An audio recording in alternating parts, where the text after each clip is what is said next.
नमस्कार दोस्तों, आज हम लोग राष्ट्रीय, अंतर्राष्ट्रीय यानी कि नेशनल और इंटरनेशनल करंट अफेयर देखने वाले हैं, जो कि आपके आगामी सभी परीक्षाओं के लिए बहुत ज़्यादा इम्पोर्टेंट है। सबसे पहले हम लोग देख लेते हैं कि आपके कौन-कौन से करंट अफेयर आपको पढ़ाने वाले हैं। देख लीजिए इसमें, जिसमें पर्यावरण पारिस्थितिक रहेगा, पुरस्कार सम्मान से रहेगा, आर्थिक घटनाक्रम रहेगा, चर्चित व्यक्ति नियुक्तियाँ रहेगा। तो ये सब हम लोग पढ़ाने वाले हैं, ठीक है। बहुत ही शॉर्ट वीडियो बनेगा ये, ठीक है, और बहुत ज़्यादा इंपॉर्टेंट रहेगा दोस्तों, ठीक है। इस वीडियो को देख लीजिए, बाकी 2 महीने का आपका फिर करंट अफेयर लगभग कंप्लीट हो जाएगा। तो फर्स्ट क्वेश्चन देखते हैं पर्यावरण एवं पारिस्थितिक से, जो करंट अफेयर का है।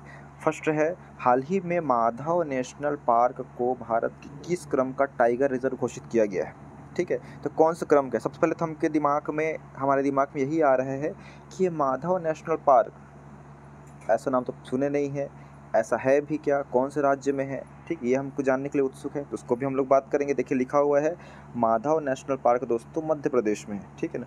और इसको टाइगर रिजर्व घोषित किया गया है, मतलब टाइगर्स, बाघ रहेंगे यहाँ, रखा जाएगा, उनका संरक्षण किया जाएगा। देखिए लिखा हुआ है, हाल ही में मध्य प्रदेश के माधव नेशनल पार्क को आधिकारिक रूप से भारत का 58, ठीक है, टाइगर रिजर्व घोषित किया गया है, मतलब 58वां टाइगर रिजर्व दोस्तों, बहुत ज़्यादा इंपॉर्टेंट है, ठीक है। 58वां माधव नेशनल पार्क, और ये कहाँ है? मध्य प्रदेश में, इतना बस याद रखना है।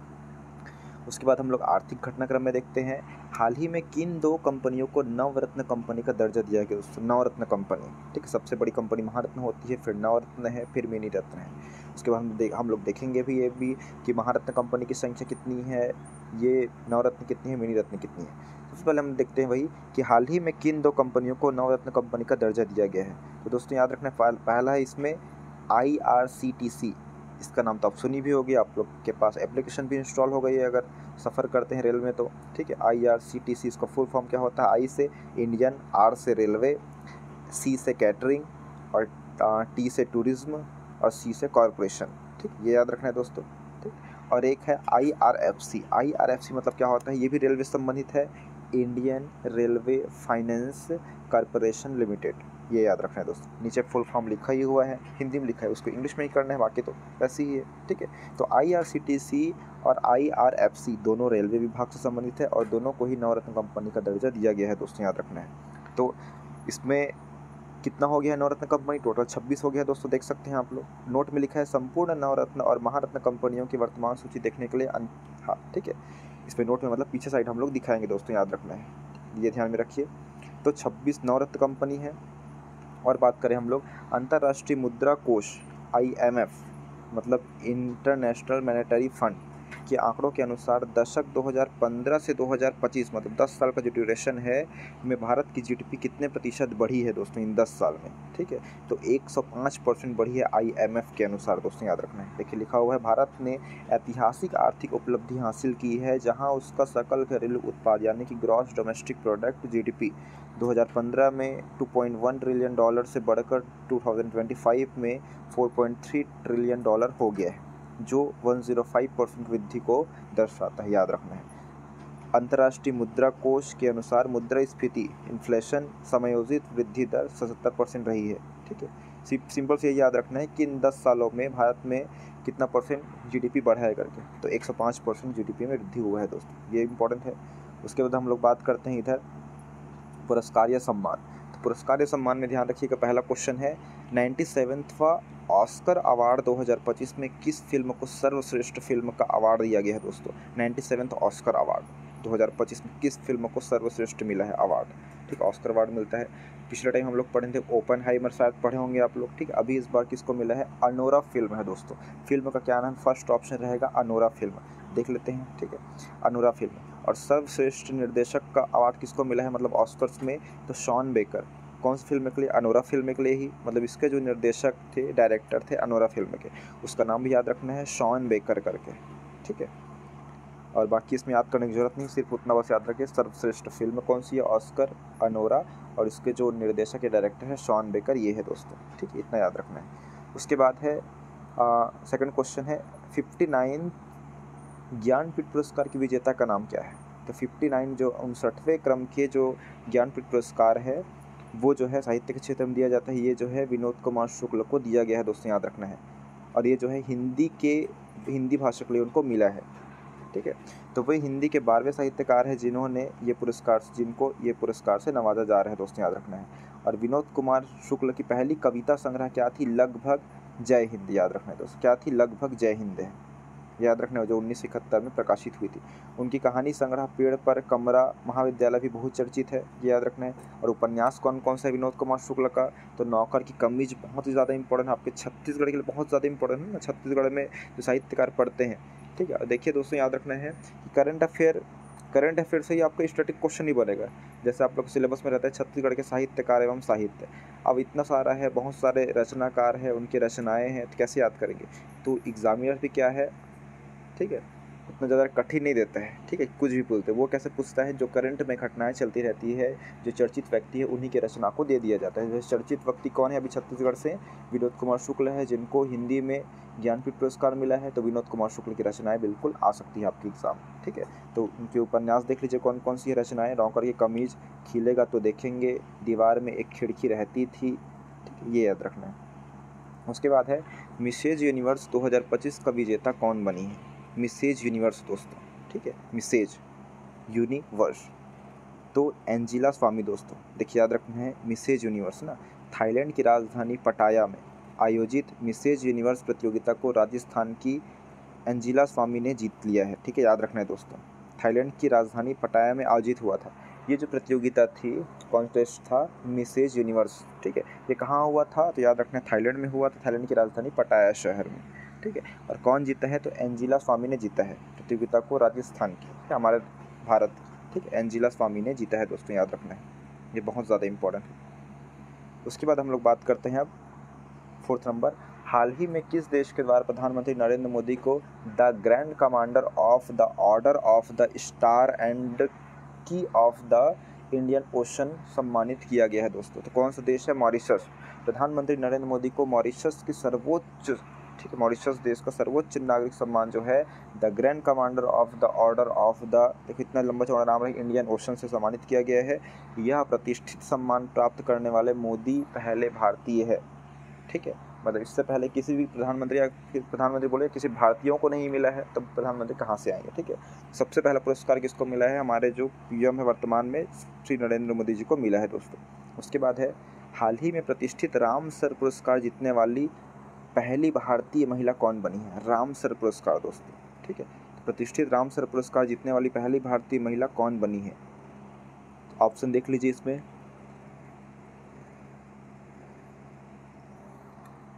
तो इसका सही आंसर होगा डॉक्टर जयश्री वेंकटेशन, ठीक है, याद रखना है डॉक्टर जयश्री वेंकटेशन। देखिए लिखा हुआ है डॉक्टर जयश्री वेंकटेशन को आर्द्र भूमि के विवेकपूर्ण उपयोग वेटलैंड्स वाइज यूज श्रेणी में वार्षिक प्रतिष्ठित रामसर पुरस्कार जीतने वाली पहली महिला बन गई है, याद रखना है दोस्तों, ठीक है। हम लोग बात करते हैं रामसर जो जगह है वो कहाँ है? ईरान में है, ठीक है ना। तो सबसे पहले 1971 में मीटिंग हुआ था देशों का कि जो गीली भूमि है, गीली या दलदली भूमि में जो रहने वाले जीव जंतु पेड़ पौधे हैं, उनको हम लोग कंजर्वेशन या फिर सुरक्षित कैसे रखें, तो इसी के लिए मीटिंग हुआ था। तो इसी के लिए इसमें रामसर मतलब आर्द्र भूमि, ठीक, आर्द्र भूमि दिवस कब मनाते हैं? 2 फरवरी को मनाते हैं, 2 फरवरी 1971 को मीटिंग हुआ था, ठीक है। इसे पुरस्कार किसको मिला है? पहली भारतीय महिला, तो डॉक्टर जयश्री वेंकटेशन। उसके बाद है अभी हम लोग देखेंगे मिसेज यूनिवर्स देखे थे जो थाईलैंड के पटाया शहर में हुआ था। कौन जीता है? तो एंजिला स्वामी, राजस्थान की। अब बात करें हम लोग मिस वर्ल्ड प्रतियोगिता का आयोजन भारत के किस राज्य में किया जाएगा? होने वाला है दोस्तों 7 मई से 31 मई 2025 तक। ये भारत के तेलंगाना राज्य में होगा। उसके बाद है 2025 का एबेल पुरस्कार किसको दिया गया है? एबेल पुरस्कार दोस्तों गणित का नोबेल कहा जाता है इसको, ठीक है। तो जापानी गणितज्ञ मसाकी काशिवारा को बीजगणित विश्लेषण और प्रतिनिधित्व सिद्धांत में उनके असाधारण मतलब यूनिक योगदान के लिए, ठीक है, सिंपल योगदान नहीं है, मतलब अद्भुत या विशिष्ट योगदान के लिए एबेल पुरस्कार 2025 से सम्मानित किया गया है। गणित के क्षेत्र में मिलता है दोस्तों, याद रखना है एबेल पुरस्कार, मसाकी काशिवारा। उसके बाद है स्टॉकहोम जल पुरस्कार 2025 किन्होंने जीता है?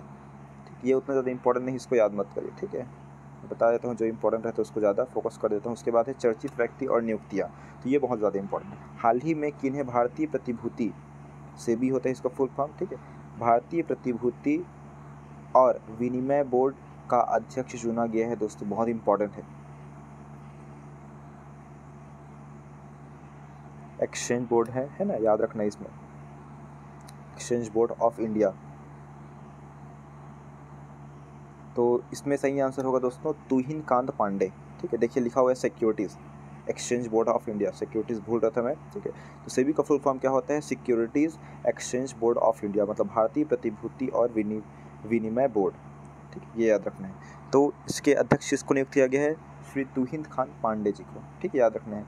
और हम लोग बात करें सेबी की स्थापना कब हुई है, तो सेबी की स्थापना 12 अप्रैल, आज कौन सा अप्रैल है, आज 22 अप्रैल है, तो ये 12 अप्रैल, ठीक है, करीब 10 दिन पहले, हाँ 10 दिन पहले 1992 में हुई थी, मतलब 1992 की बात कर रहे हैं। तो 12 अप्रैल 1992 में हुई थी। मुख्यालय मुंबई है। स्थापना उद्देश्य क्या है, सेबी का मुख्य उद्देश्य शेयर बाजार में निवेशकों को सुरक्षा प्रदान करना है। जो शेयर मार्केट में अपना पैसा लगा रहे हैं उनके पैसों को सुरक्षा करना है दोस्तों, याद रखना है। ठीक है, साथ ही यह संस्था ट्रेडर और निवेशकों को किसी भी प्रकार की धोखाधड़ी से, जो ट्रेडिंग करते हैं उन लोग के साथ कोई धोखा स्कैम हो रहा है, ठीक है, तो उसको क्या है, मदद करता है धोखाधड़ी के खिलाफ, स्पैम। तो बहुत इंपॉर्टेंट है। सेबी का फुल फॉर्म क्या है, securities exchange board of India. ठीक है, आपका इकोनॉमिक्स कॉपी कंप्लीट हो रहा है, ये वाला मतलब टॉपिक जो है मुंबई में इसका मुख्यालय है, और आरबीआई का मुख्यालय भी मुंबई में है। उसके बाद हाल ही में विमोचित आत्मकथा दिया सलाई किससे संबंधित है, बहुत इंपॉर्टेंट है दोस्तों। दिया सलाई देखिए सभी के नाम चर्चित है, अरुण जेटली का भी नाम चर्चित है, ठीक है, श्री कैलाश सत्यार्थी की चर्चित है, रजत शर्मा भी है, और श्रीमती सुषमा स्वराज भी है। ठीक है, देख लीजिए इसमें। ठीक है, तो इसका सही आंसर क्या होगा, दिया सलाई नोबेल शांति पुरस्कार विजेता कैलाश सत्यार्थी की आत्मकथा है दोस्तों, याद रखना। नोबेल शांति के लिए पुरस्कार मिला था इनको, कैलाश सत्यार्थी को, जो बाल अधिकारों और सामाजिक न्याय के लिए एक वैश्विक आवाज़ है। इस पुस्तक में उन्होंने बाल श्रम उन्मूलन और अपने संघर्षों की कहानी साझा की है। तो किसका है, कैलाश सत्यार्थी दोस्तों, याद रखना है, कैलाश सत्यार्थी, दिया सलाई। उसके बाद है भारतीय वायुसेना की जगुआर फाइटर जेट स्क्वाड्रन में स्थायी नियुक्ति पाने वाली पहली महिला पायलट का नाम क्या है, भारतीय वायुसेना की जगुआर फाइटर जेट में। ठीक, पहली महिला पायलट का नाम क्या है, तो फ्लाइंग ऑफिसर तनुष्का सिंह दोस्तों, याद रखना है। और ये कहाँ की है तनुष्का सिंह, तो ये लखनऊ की है दोस्तों, याद रखना है, तनुष्का सिंह। ठीक है, जो भी पढ़ता हूँ मैं उसी बस को लिखना है आपको नोट में। उसके बाद हम लोग बात करते हैं हाल ही में किन्हें अंतर्राष्ट्रीय ओलंपिक समिति, मतलब इंटरनेशनल ओलंपिक काउंसिल जो है, ठीक है, उसका जो है अध्यक्ष चुना गया है। तो दोस्तों याद रखेंगे क्रिस्टी कोवेंट्री। ठीक, कौन है, क्रिस्टी कोवेंट्री। और याद रखना है आपको, आप जो 2028 में जो ओलंपिक होने वाला है, ठीक है, लॉस एंजेल्स अमेरिका में, ठीक है, तो उसमें जो है क्रिकेट को भी शामिल किया जाएगा पहली बार, ये ध्यान में रखना है। तो मार्च 2025 में ग्रीस के, ये सब याद नहीं रखना है, अंतर्राष्ट्रीय ओलंपिक समिति के अध्यक्ष किसको चुना गया है, तो क्रिस्टी कोवेंट्री को चुना गया है दोस्तों, इतना याद रखना है आपको बस। उसके बाद है हाल ही में आईईपी द्वारा जारी वैश्विक आतंकवाद सूचकांक में कौन सा देश शीर्ष स्थान पे है, तो बुर्किना फासो। आतंकवाद सबसे ज़्यादा मतलब यही है दोस्तों, याद रखना है, बुर्किना फासो करके है, ये याद रखना है। और आतंकवाद, ठीक है, और हम लोग बात करें फर्स्ट स्थान पे, और भारत का कौन सा स्थान है, तो 14 स्थान है दोस्तों, देखिए 14 नंबर भारत में। उसके बाद है IQ एयर की वर्ल्ड एयर क्वालिटी रिपोर्ट 2024 की रिपोर्ट के अनुसार कौन सा शहर दुनिया का सबसे प्रदूषित शहर है, तो बर्निहाट दोस्तों। ठीक है, IQ एयर की वर्ल्ड एयर क्वालिटी रिपोर्ट 2024 की रिपोर्ट के अनुसार दुनिया का सबसे प्रदूषित शहर कौन सा है, याद रखना है, इसमें जो लिखा हुआ है बर्निहाट, ये ध्यान रखना है। और भारत जो है 5वां प्रदूषित देश है। और विश्व के सबसे प्रदूषित देश की बात करें हम लोग, तो वो है चार्ट देश है। अभी हम लोग देखे हैं प्रदूषित शहर है दोस्तों, याद रखना है।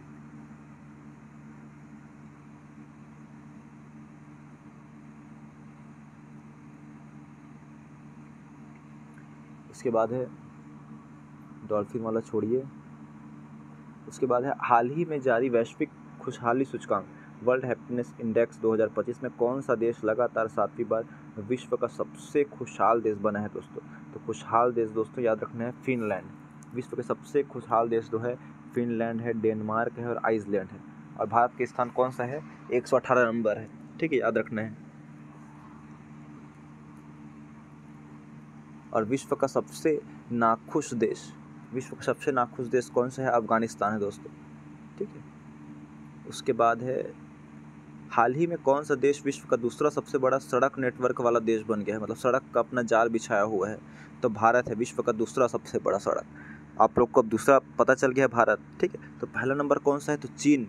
क्या लिखा है? भारत चीन को पछाड़ कर दूसरा सबसे बड़ा रोड नेटवर्क वाला बन गया है, लेकिन अमेरिका पहले नंबर पर है, याद रखना। ठीक है, पहले चीन था सेकंड नंबर पे, अब भारत हो गया है। अब फर्स्ट नंबर पे और कौन है? अमेरिका तो है ही है। ठीक है, ये ध्यान में रखना है। उसके बाद है वैश्विक दूध उत्पादन में भारत के स्थान। तो प्रथम स्थान पे है दोस्तों दूध उत्पादन में, ये ध्यान में रखना है। और वैश्विक दूध उत्पादन में लगभग 24% दोस्तों, ठीक है, 24% जो है भारत का योगदान है, भारत में दूध होता है उत्पादन में, ये ध्यान रखना है। उसके बाद है चाय निर्यात करने के मामले में भारत में विश्व का स्थान द्वितीय है, चाय वाले में। ठीक है, मतलब चाय पत्ती के निर्यात करने में। ठीक है, तो द्वितीय स्थान है। उसके बाद है हुरुन ग्लोबल रिच लिस्ट में दुनिया की शीर्ष 10 अमीर महिलाओं में किस भारतीय महिला का नाम शामिल है? दुनिया की टॉप 10 वाले में, तो टॉप 10 वाले में दोस्तों याद रखें रोशनी नडार। और रोशनी नडार कौन है? HCL की प्रमुख है। ठीक है, याद रखना है दोस्तों। दुनिया की सबसे अमीर महिलाओं में 5वां स्थान है इनका, और ये कहाँ की है? भारत की है दोस्तों, याद रखना है। ठीक है, कौन? रोशनी नडार, HCL कंपनी की मालकिन है। उसके बाद बात करेंगे, ये याद मत रखिए, जो इम्पोर्टेंट है उसको बता ही देता हूँ मैं। ठीक है, बाकी छोड़ना है ना, सब याद नहीं रखना है। उसके बाद है देखिए, हम लोग तुहिनकांत पांडे को तो सेबी का अध्यक्ष पढ़े थे। ठीक है, मार्च 2025 में किन्हें नीति आयोग का पूर्णकालिक सदस्य नियुक्त किया गया है? नीति आयोग दोस्तों जो नीति निर्माण करती है, तो राजीव गौबा। राजीव गौबा बहुत इंपॉर्टेंट है। तो देखिए, मार्च 2025 में राजीव गौबा को भारत के प्रमुख थिंक टैंक, मतलब सोचो कि क्या योजना बनाना है, थिंक टैंक नीति आयोग का पूर्णकालिक सदस्य नियुक्त किया गया है। नीति आयोग का पूरा नाम है national institute for transforming India है, और इसकी स्थापना कब हुई है? तो 1 जनवरी सन 2015 को इसकी स्थापना हुई थी। अध्यक्ष कौन है? जो प्रधानमंत्री रहेंगे वही अध्यक्ष रहेंगे शुरू में। ठीक है, मतलब अभी जो चल रहे हैं।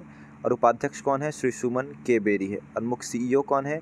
BR सुब्रमण्यम। ठीक है दोस्तों, तो ये आपको याद रखना है। और सदस्य कौन है? अभी राजीव गौबा जी को नियुक्त किया गया है।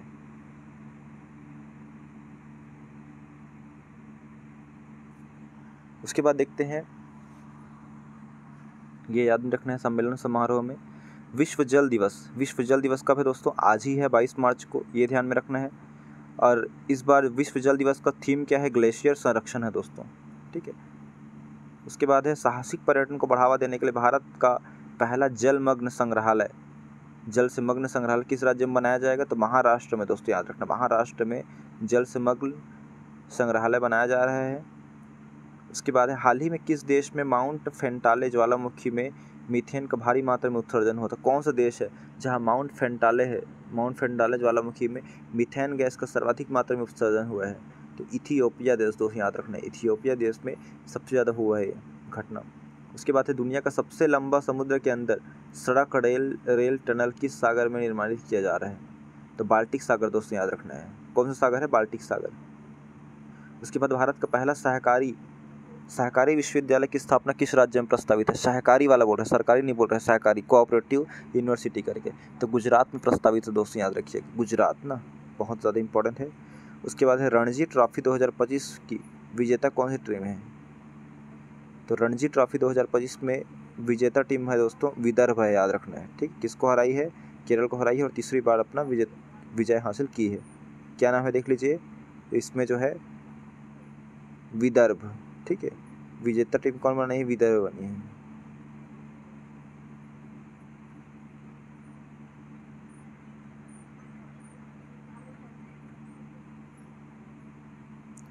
उसके बाद हम लोग बात करते हैं इसमें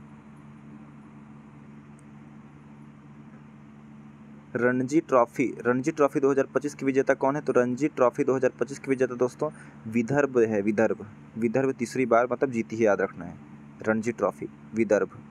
उसके बाद है ICC चैंपियंस ट्रॉफी 2025 की विजेता कौन सा देश बनी है? तो भारत बनी है।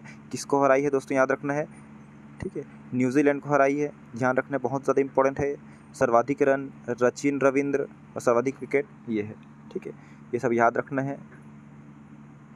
उसके बाद है वीमेंस प्रीमियर लीग, जैसे अभी IPL चलता है। ठीक है, इस प्रकार वीमेंस प्रीमियर लीग 2025 की विजेता कौन है? मुंबई इंडियंस दोस्तों, याद रखना है, मुंबई इंडियंस जीती है। ठीक है, याद रखना है, बहुत ज़्यादा इंपॉर्टेंट है। उसके बाद ICC महिला वनडे विश्व कप का आयोजन किस देश में किया जाएगा? तो भारत में किया जाएगा दोस्तों 2025 में अभी। ठीक है, ये इंपॉर्टेंट है। उसके बाद जो है ठीक है, ज़्यादा हमारा बचेगा नहीं, वीडियो को ध्यान से देखते रहिए आप क्या क्या है इसमें। हाँ, तो लूनर लैंडर एथेना किस अंतरिक्ष एजेंसी के मिशन से संबंधित है? देखिए लूनर लैंडर एथेना, तो याद रखना दोस्तों इसमें इंट्यूटिव मशीन्स लिखा है दोस्तों, याद रखिए इंट्यूटिव मशीन लिखा है। इसमें देख लेते हैं हम लोग, नासा के कमर्शियल लूनर पेलोड सर्विसेज कार्यक्रम के तहत लूनर लैंडर एथेना को चंद्रमा के साउथ पोल के करीब उतारा गया था। इंट्यूटिव मशीन्स कंपनी ने चंद्रमा की सतह पर पानी और बर्फ के सबूत ढूंढने के लिए अमेरिकी अंतरिक्ष नासा के लिए यह डिज़ाइन तैयार किया गया था। उसके बाद हाल ही में किस निजी अंतरिक्ष एजेंसी के द्वारा चंद्रमा पर लूनर लैंडर ब्लू घोस्ट सफलतापूर्वक उतारा गया था? तो फायरफ्लाई एरोस्पेस दोस्तों, याद रखना है क्या है, फायरफ्लाई एरोस्पेस। उसके बाद है सूर्य के बाहरी वातावरण और सौर हवाओं का अध्ययन करने के लिए polarimeter to unify the corona and heliosphere mission किस देश की अंतरिक्ष एजेंसी ने लॉन्च किया है? दोस्तों अमेरिका ने किया है, कोरोना वाला शब्द आ गया तो अमेरिका ने किया है, ठीक, इतना याद रखना है। और लैंडर ब्लू घोस्ट आ गया तो याद रखना है फायरफ्लाई एरोस्पेस कंपनी है। उसके बाद हाल ही में इसरो अध्यक्ष वी नारायणन ने चंद्रयान 5 मिशन की घोषणा की है। यह मिशन किस देश के सहयोग से संचालित की जाएगी? तो दोस्तों जापान के सहयोग से संचालित की जा रही है, जाक्सा करके, ठीक है, जापान एरोस्पेस एक्सप्लोरेशन एजेंसी, ठीक है, ये बहुत ज़्यादा इंपॉर्टेंट है। उसके बाद है प्रतीक्षित गगनयान मिशन के पहले किस महिला रोबोट को अंतरिक्ष में भेजा जाएगा? तो व्योम मित्र दोस्तों, याद रखना है प्रतीक्षित, ठीक है, प्रतीक्षित गगनयान मिशन के पहले किस महिला रोबोट को अंतरिक्ष में भेजा जाएगा? तो याद रखना है दोस्तों इसमें व्योम मित्र रहेगा। उसके बाद इसमें जो लिखा हुआ है, ठीक, कौन कौन सा सैन्य अभ्यास किया हुआ है देख लीजिएगा। इंद्र नौसैनिक अभ्यास भारत और किस देश के बीच? तो रूस है, ठीक है, इसको एक बार नज़र घुमा लीजिएगा। भारत और फ्रांस के मध्य अभ्यास वरुण को आयोजन कहाँ हो रहा है? तो अरब सागर लिखा है। उसके बाद हाल ही में किस देश के राष्ट्रपति ने शिक्षा विभाग को बंद करने के कार्यकारी आदेश पर हस्ताक्षर किए हैं? ठीक है, तो कौन सा देश है? अमेरिका है। हाल ही में छात्रों और शिक्षकों की मौजूदगी में अमेरिकी राष्ट्रपति डोनाल्ड ट्रंप ने कार्यकारी का आदेश पर हस्ताक्षर किए, जिसका उद्देश्य संघीय शिक्षा विभाग को समाप्त करना है दोस्तों। उसके बाद हाल ही में मार्क कार्नी किस देश के नए प्रधानमंत्री बने हैं? तो कनाडा के बने हैं दोस्तों, याद रखना है। हाल ही में मार्क कार्नी किस देश के नए प्रधानमंत्री बने हैं? तो कनाडा के, कार्नी कनाडा, याद रखना है। उसके बाद है हाल ही में नेटुम्बो नदी नदैतवाह ने किस देश की पहली महिला राष्ट्रपति के रूप में शपथ लिया है? तो नामीबिया दोस्तों, नामीबिया देश से क्या है, मंगाया गया था चीता यहाँ भारत में। उसके बाद हम लोग बात करते हैं महारत्न कंपनी कितने हैं? 14 है। और हम लोग देखें नवरत्न कंपनी 26 है। नवरत्न कंपनी कौन कौन सी बनी है? IRCTC पढ़े थे, और एक हम लोग पढ़े हैं इंडियन रेलवे फाइनेंस वाला कुछ, ठीक है, इंडियन रेलवे फाइनेंस कॉर्पोरेशन, ठीक है। तो देख लीजिए इसमें कौन कौन सा महारत्न कंपनी है, कौन कौन सा इसमें नवरत्न कंपनी है, ठीक है। तो ये बहुत ज़्यादा इंपॉर्टेंट दोस्तों आपके लिए, आप इसका वीडियो को देखकर नोट्स भी बना सकते हैं। Thank you.